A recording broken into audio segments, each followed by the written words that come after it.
अस्सलाम वालेकुम व्यूअर्स, आप देख रहे हैं ज़ेब एफएम डिजिटल और मैं हूं आपका मेजबान अतीक और प्रोग्राम का नाम है मैक टॉक। और मैक टॉक की ये बहुत ही स्पेशल सीरीज होने जा रही है। मैक टॉक में हमेशा से मैं आपको कहता आ रहा हूं कि जो इनोवेटिव आइडियाज होते हैं जिनको डेवलप किया जाता है, डिजाइन किया जाता है और उनको इनिशिएट किया जाता है, तो उसमें कुछ लोगों की खास एफर्ट्स होती हैं। तो हम आपको इस प्रोग्राम में उन्हीं लोगों से मिलवाते हैं जो अपने आइडियाज को, क्रिएटिविटी को आप तक शेयर करने में इनिशिएट करते हैं।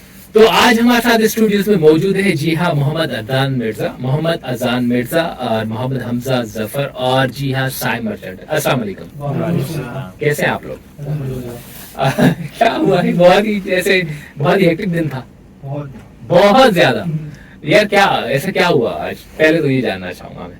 सुबह से आए हुए थे यूनिवर्सिटी और 1 बजे वो प्रेजेंटेशन थी फाइनल, तो इसलिए उसके बाद फ्री होते होते अब यहाँ पे आए। फ्री होते होते आप यहाँ आए हैं और अल्हम्दुलिल्लाह अब यहाँ से जब जाएंगे तो इंशाल्लाह आप बहुत ही पार्टी मूड में होंगे, सोने के मूड में होंगे। अच्छा, बहुत सी चीजें हैं और बहुत सी चीजें आप लोगों से डिस्कस करनी है। और जब बहुत सी चीजें हम बात करते हैं इनोवेशन के लिए तो उसमें बहुत सारे तस्करे शुरू हो जाते हैं। सबसे पहले मैं जानना चाहूंगा कि आपका एजुकेशनल बैकग्राउंड क्या है और ज़ैबिस्ट मैकेट्रॉनिक्स का इत्तेफाक कैसे हुआ? मैंने स्कूलिंग करी है हैप्पी वेल्स ग्रामर स्कूल से, उसके बाद सिटी कॉलेज में मैं इंटर किया।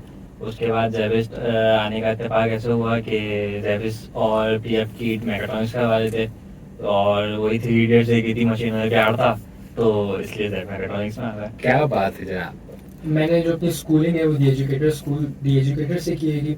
और जो ज़ैबिस्ट में आने का इत्तेफाक ऐसा हुआ कि मेरे बाबा ने सजेस्ट की थी मैकेट्रॉनिक फील्ड, मुझे उसके बारे में कुछ नहीं पता था। और कराची के अंदर सिर्फ 2 यूनिवर्सिटीज थी, एक ज़ैबिस्ट और एक पीएफ की, तो ज़्यादातर ध्यान जो था वो ज़ैबिस्ट की तरफ था, इस वजह से मैं यहाँ पर आया फिर। सही। अच्छा, हम जब भी किसी जगह जाने का सोचते हैं या कहीं किसी जगह के साथ अपना ताल्लुक कायम करने की कोशिश करते हैं तो हमेशा हमारे जहन और ख्वाबों ख्यालों में बहुत सी चीज़ें उसके बारे में होती है। कुछ चीज़ें इमेजिनेशन होती है, हम जाएंगे तो यूँ होगा, तो ये होगा, तो वो होगा। अब आपने 4 साल गुजार लिए, मैं किसी नए स्टूडेंट से बात नहीं कर रहा, आपने 4 साल गुजार लिए, तो मैं आपसे ये पूछना चाहूंगा ज़ैबिस्ट में आने से पहले आपका ख्वाब ख्याल क्या था उसके बारे में, और 4 साल गुजरने के बाद आपको कैसा महसूस हो रहा है कि वाकई ज़ैबिस्ट आपकी तरजीहात पे पूरी उतरी है या नहीं उतरी है, या उसने बियॉन्ड द लेवल आपको दिया है? ज़ैबिस्ट में आने सोचा था, ज़ैबिस्ट का अच्छा एनवायरनमेंट, अच्छे लोग और वो अचीव कर रहा, वो अच्छा था।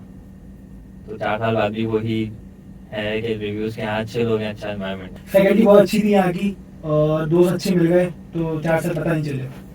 सही। आप क्या कहना चाहेंगे? यहाँ आने से पहले तो मतलब बहुत अच्छा सुना हुआ था कि यहाँ चिल लाइफ है यूनिवर्सिटी, और यहाँ आके पता चला कि काफ़ी टफ लाइफ है और इंजीनियरिंग इतनी आसान नहीं जितनी हम सोच रहे थे पहले। लेकिन यहाँ का एनवायरनमेंट काफ़ी अच्छा था, टीचर्स सारे कोऑपरेटिव थे बहुत, और बहुत सपोर्ट किया हमें यहाँ तक आने में। तो आखिर में भी यही ख्याल लेके जाएंगे कि अच्छी रही ये पूरी साइकिल जो भी थी, हमारी 4 साल की जर्नी थी, ये बहुत अच्छी रही। सही। अच्छा, 4 साल में आपने वक्त गुजारा, बहुत सारे लोगों से मुलाकात हुई होगी, लैब्स में गए होंगे, वर्कशॉप्स में गए होंगे, डिफरेंट, आपकी तो लैब्स भी डिफरेंट होती है। हमारी तरफ से कंप्यूटर लैब नहीं है, आपकी भाई इलेक्ट्रॉनिक्स लैब अलग, मैकेनिकल लैब अलग, वर्कशॉप की लैब अलग, और सॉलिड पता नहीं क्या बहुत कुछ है। मतलब कहने का मकसद तो मेरे हिसाब से 3-4 लैब्स आपकी हैं। मैं पूछना चाहूंगा कि कैसा तजुर्बा रहा लोगों के साथ, फैकल्टी के साथ, स्टाफ के साथ, मैनेजमेंट के साथ, किस कदर आपको नजर आया?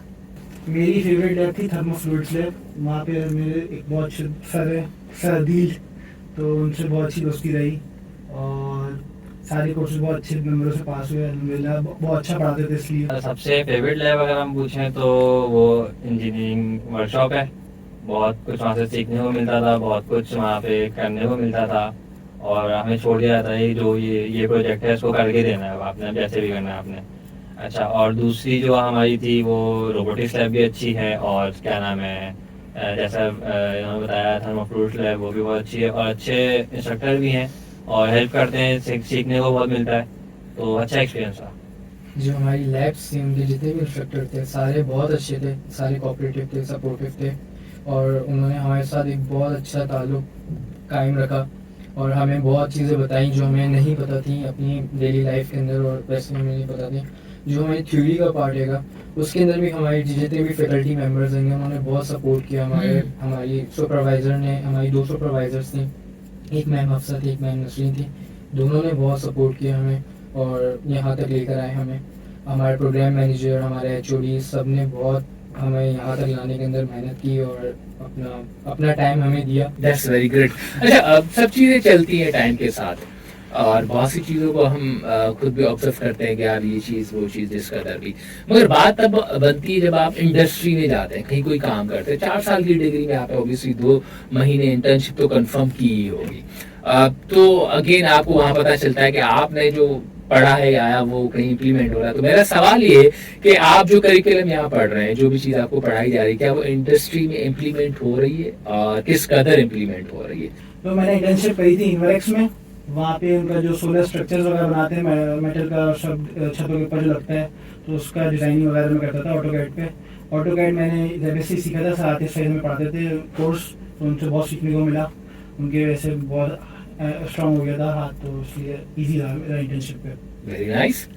अच्छा, तो मैंने इंटर्नशिप करी है होंडा से। तो होंडा में मेरा काम ज़्यादातर था मैकेनिकल का। तो उसमें हमने कोर्सेज पढ़े हैं यहाँ पे जेबिस में, जैसे कि थर्मोडायनेमिक्स बहुत यूज़ हुआ था वहाँ पे। अच्छा, और हमारे जो सेंसर्स सारे यूज़ होते हैं जो गाड़ियों में इस्तेमाल होते हैं, सारे ऑक्सीजन सेंसर वगैरह, वो मैंने जेबिस से पढ़े हैं। तो वो भी मुझे बहुत काम आया आगे जाके। तो ये है कि हाँ, थ्योरी भी काम आई, प्रैक्टिकली अलावा थ्योरी भी काम आई। That's very nice brother. मैंने अपनी इंटर्नशिप की है डब्ल्यू जापान मोटर्स के अंदर, और वहाँ पर दोनों मैकेनिक और इलेक्ट्रॉनिक दोनों फील्ड यूज़ हुई थी हमारी। तो वहाँ जाके बिल्कुल भी ऐसा नहीं लगा कि हमने ये पहली चीज़ नहीं सीखी थी। जो यूनिवर्सिटी से सीखी थी वही चीज़ें वहाँ पे इम्प्लीमेंट हो रही थी, और सारा हमें हमारी फैकल्टी की वजह से पता था, जिसमें हमारे हर टीचर फैकल्टी मेंबर का बहुत हाथ था। Doctor sir Ismail, ma'am Nasreen, ma'am Umair Rafiq, doctor Umar और डॉक्टर फराज जुनेजो, उन लोगों का बहुत हाथ था हमारे में। तो हमें वहाँ जाके ऐसा नहीं लगा कि हमें कुछ नहीं आता। सही, माशाल्लाह, बहुत अच्छा एक टाइम आपका गुजरा। अच्छा, अगेन 4 साल का सफर, आपने बहुत सारे प्रोजेक्ट्स किए होंगे, जेबी फेस्ट वगैरह, बहुत सारे ऐसे इवेंट्स भी, और सिंध के जो अभी जैसा है वहाँ पर बहुत सारे आपके डिपार्टमेंट के बच्चों ने अपने प्रोजेक्ट्स दिखाए थे, टैलेंट समथिंग शोकेस था, इस तरह का कुछ। तो मैं आपसे ये पूछना चाहूंगा कि ये जो आपका फाइनल ईयर प्रोजेक्ट है वो है क्या, कब से इसके बारे में सोच रहे थे, कैसे ये आपके जहन में आया, क्या इसका यूटिलाइजेशन है? सर, जो हमारा प्रोजेक्ट है वो हमने एक एनवायरनमेंट को देखकर हमारे जहन में आया था कि हमारी जो मेरीन लाइफ हैगी और जो हमारी पॉल्यूशन, जो एनवायरनमेंट पॉल्यूशन हैगी, उसको हम किस तरीके से कंट्रोल कर सकते हैं। तो हमने एक चीज़ देखी थी कि हर साल पूरी दुनिया में 500 बिलियन बोटल्स जो है वो डिस्कार्ड की जाती हैं ओशंस के अंदर, जिसकी वजह से समंदर की जितनी भी हमारी अपनी क्रिएचर्स होंगे वो काफ़ी इन्फेक्ट होते हैं उसकी वजह से।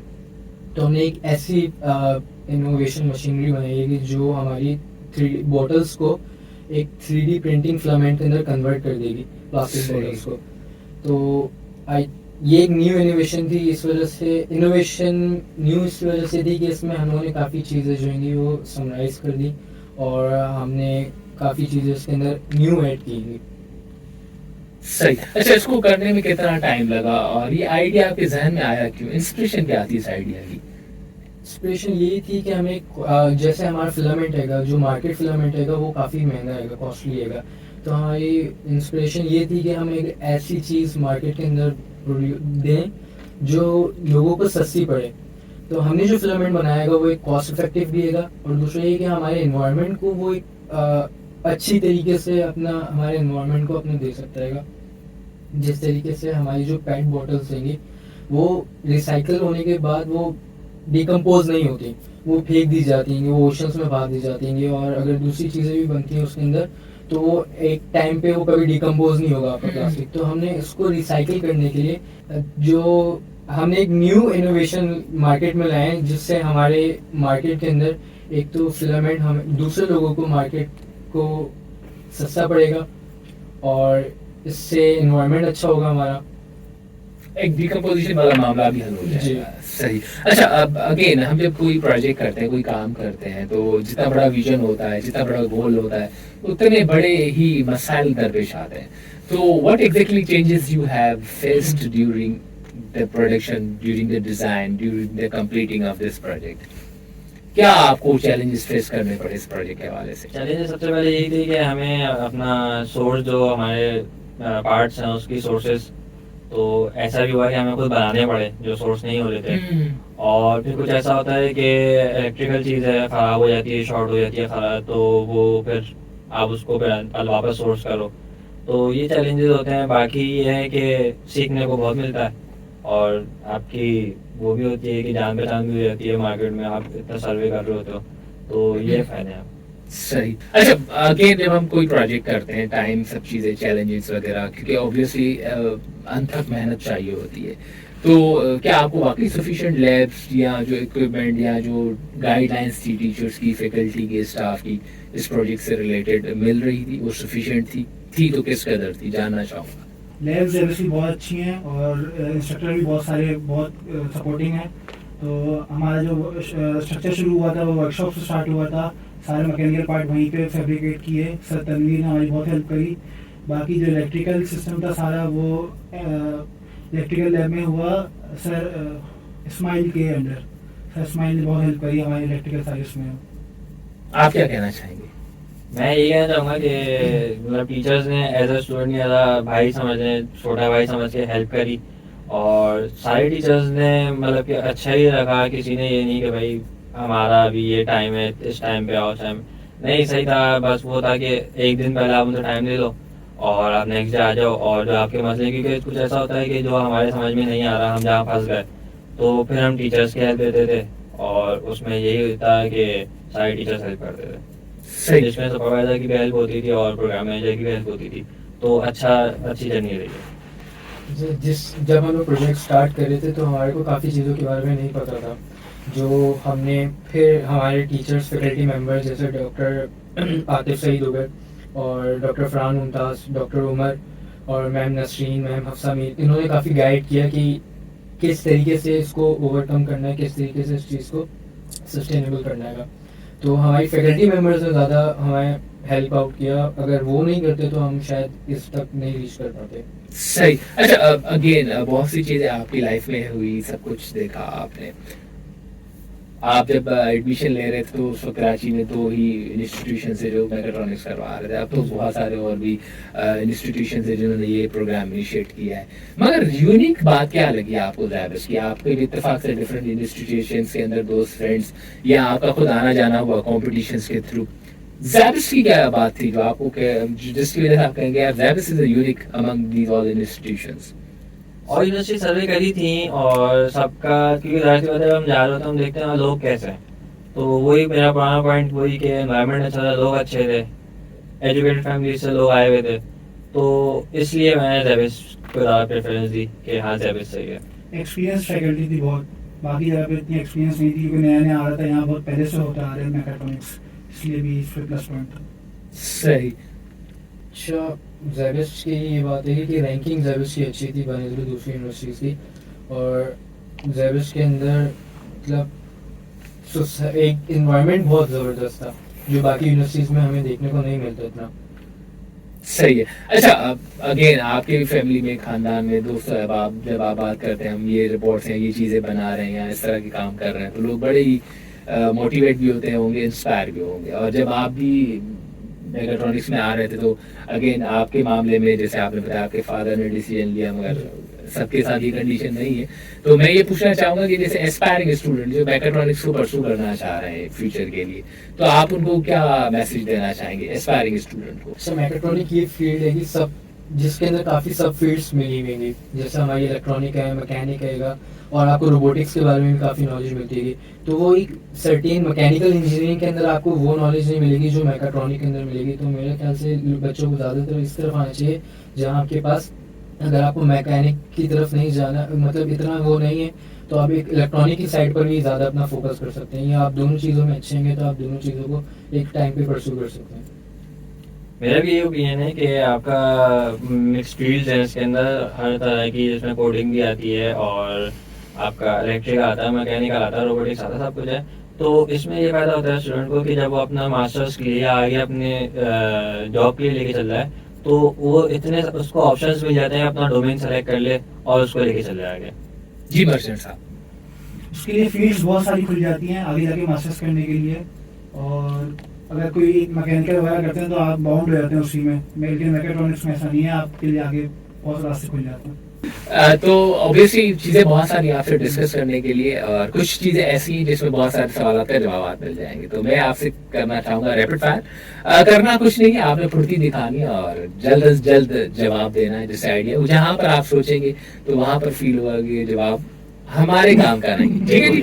तो सबसे पहला जो आपसे सवाल होगा, being students of mechatronics, theory या प्रैक्टिकल? प्रैक्टिकल। प्रैक्टिकल। क्यों भाई? प्रैक्टिस मेक मैन परफेक्ट, तो ये वुमेन के लिए नहीं था। इसमें होता है कि आपके ऊपर मतलब कि थ्योरी में लिखना है, पढ़ना है उसमें, लेकिन मैकेनिकल और इसमें होता है थ्योरी में आप अपना लिख रहे हो तो पढ़ रहे हो तो सही है, लेकिन जब आप प्रैक्टिस में आते हो तो आपके आगे बहुत सारे चैलेंजेस आते हैं, आपको फेस करना होता है, आप सीखते हो उसमें बहुत। थ्योरी बोरिंग है, क्लासरूम बोरिंग है, लैब में ज़्यादा मज़ा आता है। Again, lab art subject in mechatronics. Favorite lab art subject in mechatronics. Thermofluids lab है मेरी। Engineering workshop. थर्मोफ्लूइड्स। क्यों भाई? थर्मोफ्लूइड्स चल रही है। ऐसा जो पढ़ाते अच्छा है और इसलिए बस, और भी ज़्यादा वजह नहीं है। ऐसा नहीं लगता नहीं है कि बहुत क्लासरूम में बैठे हैं, थोड़ा माहौल सही होता है। सही। अच्छा, कहते हैं कि कहानी एक लाइन में हमारी ज़बानी। तो मैं आपसे पूछना चाहूंगा कि ज़ेबस की बेस्ट मेमोरी एक वन लाइन में। दोस्तों का क्रिकेट खेलना कोर्टयार्ड में। सेम, इसके दोस्त है मेरा। सेम क्रिकेट खेला। ये वाइडर बहुत करवाता है। अच्छा जी, दुनिया के अंदर भयानक सपने भी होते हैं और खूबसूरत यादें भी होती हैं। तो कोई ऐसा नाम फैकल्टी का जो जिंदगी भर याद रहेगा? मेरे फेवरेट ऐसा बादशाह भी नहीं, क्योंकि पढ़ाते बहुत अच्छा है और वो मतलब कि बच्चे के पीछे पड़ जाते हैं, नहीं समझो इसको, पढ़ो इसको, तो वो एक मतलब कि जबरदस्ती वाला और अच्छा मजा आता है। सही जी। मेरी जो बेस्ट टीचर थी वो मैम अफसा मीर थी, जिन्होंने मैं FIP1 की सुपरवाइज़र भी थी वो। तो उनके साथ इसलिए अच्छा टाइम गुजरा हमारा क्योंकि वो बहुत कोऑपरेटिव थी और बहुत सपोर्टिव थी, और उन्होंने जिस तरीके से हमें FIP1 के अंदर मतलब एक तरीके से गाइड किया और बहुत दिलासा दिया कि नहीं हो जाएगा, तुम लोग कर सकते हो। तो बहुत मतलब कम टीचर्स ऐसे होते हैं जो आपको एकदम बच्चों की तरह आपको गाइड करें सब कुछ, तो इस वजह से वो बहुत काफ़ी अच्छी टीचर थी हमारी। सही। कैंपस में वाईफाई या कैफेटेरिया? जो बेहतरीन चाहिए, जिसमें वाईफाई में बेहतरीन चाहिए। अच्छा, being a student of mechatronics, कोई टूल या कोई सॉफ्टवेयर?